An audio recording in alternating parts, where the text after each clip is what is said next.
It's 5 minutes with me.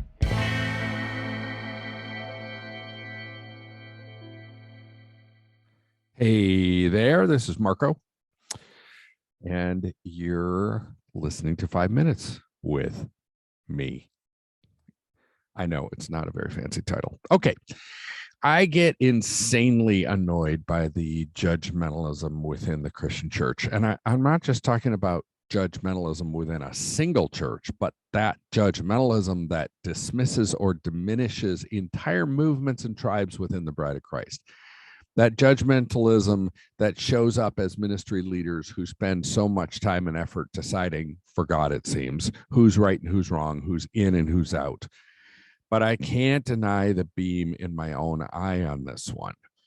It makes me think of a quote my wife shared with me some time ago. It's a quote about Gandhi, not by Gandhi, from the book The Root of This Longing. Gandhi always brings you back to yourself, the beam in your own eye, the discrepancy between your own actions and the ideals you profess. He insists that you look beyond the headlines for the root causes of each new horror, and always the trail leads back to forces in consciousness like envy and fear and lust in power for power, and always you have to recognize those same forces in yourself. Well, crap. I would much prefer to point out others' annoying judgmentalism than face my own. About 15 years ago, the leadership team of a ministry I was a part of was sitting in the living room of a beach house in the beach town of Carlsbad in California on a planning retreat.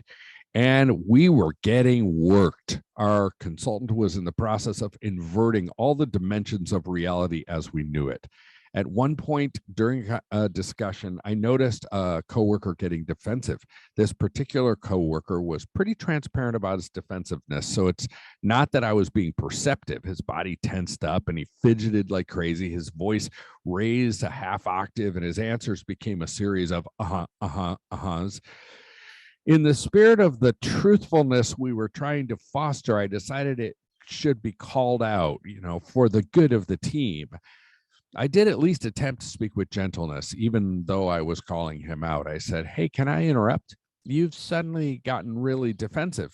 And here's where I completely blew it. In the insecurity of that moment, thinking I was doing a good thing, I turned to the rest of the room to back me up and asked, "Am I alone in this? Do the rest of you see this?"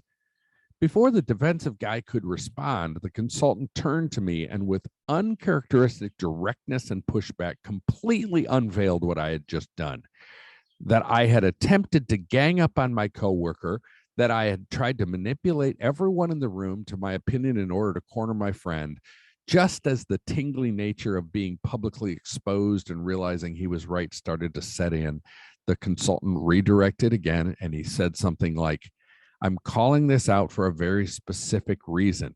If you five are going to be effective, you have to learn the skill of being curious." He used a situation that had just been unveiled as a case study. If I notice that my coworker seems to be getting defensive, if I really want the best for him as a human being, as an image of God bearer, then I should be more interested in what his positive intent is, what's driving his defensiveness in this case, than in embarrassing him or making myself look like the hero of group dynamics or herald of truth. This concept of being curious profoundly shaped that leadership team over the next couple of years. We exercised it in all the time with each other, and it, more than anything else, I think, changed the tone of our meetings. I found the concept of being curious, particularly about someone's positive intent, has spilled over into other areas of my life. And I think it might just offer us a particular value in our overwhelming place of judgmentalism in the church. If judgmentalism is the venom currently coursing its way through the veins of the church, I'm thinking the anti-venom, the serum, isn't what we've thought it to be. It's not more truth or more clearly defining what we mean or retreating. Curiosity. Loving, I want the best for you, curiosity. I think that's the serum. To the church or ministry leader who seems overly concerned with criticizing others or with who's right or who's wrong or who's in or who's out, I ask gently, what are your fears? What are you feeling and what's driving those feelings? And to myself, when I catch myself in the midst of a judgmental thought, I ask gently, wait, Marko, what's going on here? What's driving this judgment or attitude? What's the positive intent behind this? How are you hoping to benefit from this? What's another way to think about this? The Youth Cartel Podcast Network.